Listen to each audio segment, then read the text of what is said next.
You said this is going to be a long struggle. What do you mean by long? What does this look like 20 years from now? Well, I think if we were able to actually do the things I said in terms of keeping tariffs permanent and reducing our investment in Chinese companies and reducing U.S.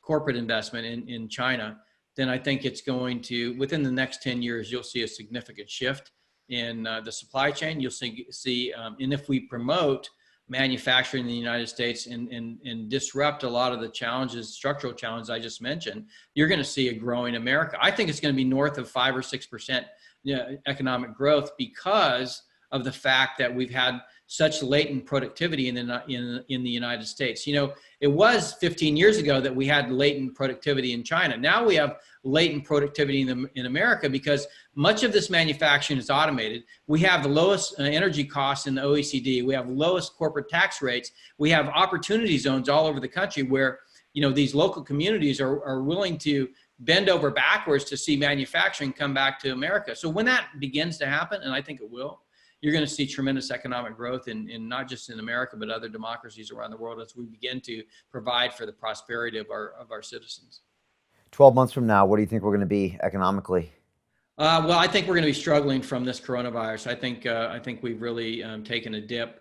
That being said, if we can take what's before the Congress now in terms of infrastructure bill, if we can turn that towards infrastructure and manufacturing and actually things that invest dollars on our soil to improve our lot in terms of our efficiency of transportation in the country, our efficiency with globally interconnecting with the physical ports, parts of the trading system like ports and hinterland and rail and trucking, and then we invest in manufacturing. I think we'll see a growth in a lot of those jobs coming back that have been lost by the hospitality industry and other retail companies that have lost jobs. I think those grow back. If we do quantitative easing like we've done in the past and we just flood the banking system with money, then a lot of that money is going to find its way into China because they're the ones making all the things.